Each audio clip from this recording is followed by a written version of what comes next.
President Zelensky hasn't stopped his demands for more aid in Ukraine's fight with Russia. Speaking at a press conference on February 24th, he issued a stark warning to the U.S. if it fails to provide more assistance. Let's watch. If it happens so that Ukraine, due to various opinions and weakening and depleting of assistance, loses, Russia is going to enter Baltic states, NATO member states, and then the U.S. will have to send their sons and daughters exactly the same way as we are sending their sons and daughters to war, and they will have to fight because it's NATO that we're talking about, and they will be dying, God forbid, because it's a horrible thing. Meanwhile, Pentagon officials went before two House committees on Tuesday to testify on U.S. military assistance to the war-torn country. Lawmakers grilled the officials about how they're monitoring U.S. arms and weapons sent to Ukraine. Some members have been vocal that Congress will not be used to write blank checks. That funding needs to be justified in detail for it to continue. So Zelensky was saying there that, you know, Ukraine's got to be the last stand because if we get overrun, then Russia is going to invade a NATO member, and then the U.S. is going to have to send ground troops, which, like, yeah, if Russia invades a NATO member, that has a high likelihood of having World War III, but they're not going to do that. Right, that's the whole point.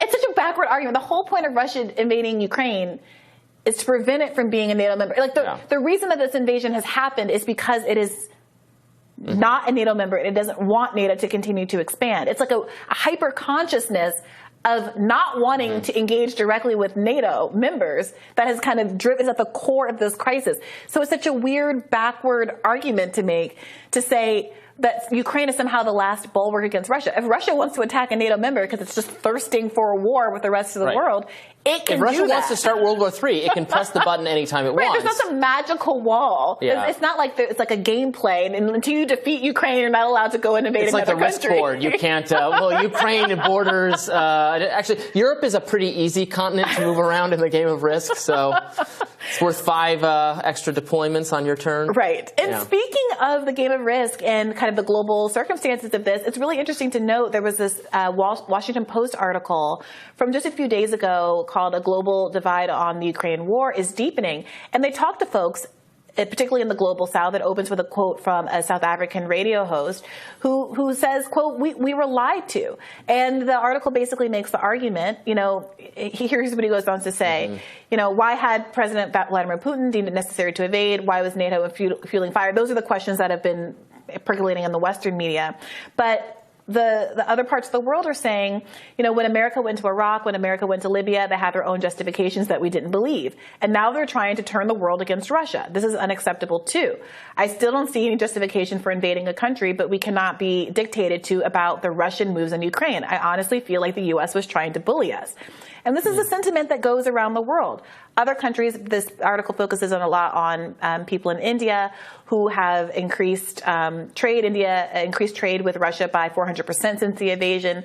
There's a global economy. People need oil. Obviously, we've been talking about the Nord Stream pipeline explosion and who did it, because so much of Europe, Germany in particular, relies on Russian natural gas to heat their homes and get through a winter. And it's becoming increasingly clear to people, especially outside of the U.S. media bubble, that we are pressing our agenda, which is not shared with all of these other countries around the world, and which, frankly, is at their detriment. Yeah, absolutely. Did you see that interview, actually, by the way, the other day? Jeffrey Sachs, who is someone we've talked about on the show a lot, who has asserted that he thinks the U.S. is responsible for testified at the UN Nord Stream, committee on it at Russia's invitation, although he said he was there representing himself, not Russia. He had a great interview in, I think, the the New Yorker, with Isaac Chotiner the other day. I don't know how to say that either. So it was a long, very interrogating interview from a journalist who is, I think, much more hawkish on Ukraine. This person also interviewed John Mearsheimer, yeah. I've got some hard names in this segment. Kind of interrogating him about his view that this is really the U.S.'s fault for NATO hawkishness. And it's a good interview. I don't agree with everything Sachs says, but he just makes this point that no one, I think, can really refute on the other side, which is that, you know, he says that he warned U.S. officials for years, Russia is very is very concerned about NATO expansion, about Ukraine and a few other nations joining NATO. So, and this is very dangerous. There could be a war over this. And then the officials will say, no. Ukraine is never joining NATO. That's never going to happen. And then he'll say, well, why don't you then make that clear to Russia? If we're saying we're not going to let them join, then why, the leaving it a possibility without clarifying it to Russia is just a massive diplomatic failure that has helped get us to this position. We could have just been clear that that was not going to happen, and then the pretext for this war, at least, would not have existed. Maybe that wouldn't have totally prevented it, but it might have. It might have lessened the odds of this happening. So we should have just been clear in our diplomacy instead of leaving it vague. Yes, and that pretext point is, I think, really important. So many folks who are critical of U.S. engagement and how it's approached this conflict, and the fact that it's the argument that it's in fact invested in a proxy war with Russia for reasons that have very little to do with protecting the interests of Ukraine, is partly because the argument that this had to happen, Russia invaded, we didn't do anything, there was no provocation, is so weak. And if there were more evidence that the U.S. had done everything it could to de-escalate this crisis, if there hadn't been all these reports about negotiation sessions that the U.S. or the West, Boris Johnson, derailed, as we reported on back in the spring, and as that former Israeli prime minister just talked about last month and had to walk back a statement saying, well, yeah, there were these opportunities for negotiation and the West killed it.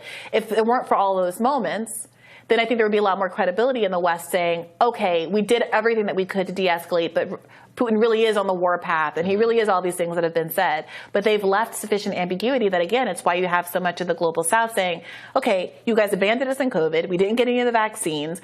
We are the ones who are in all of these food crises. Ukraine is the breadbasket of Europe. It's disrupting our energy supply. It's doing nothing but to hurt us. You've disrespected us. One of the people in this article mentioned how, Donald Trump antagonized Africa, calling it the SHIT places and stuff like that. So after all of this, America expects us to suit up and sacrifice for its war. Yeah. I guess when Zelensky expects it. And Zelensky expects, it's a weird kind of a threat. It feels like a threat. He's not saying, obviously, Americans have to come and fight here. Well, he's saying the threat is coming from Russia, but... Yes. Yeah. Yes. We'll leave it at that. We'll leave it at that. More Rising right after this.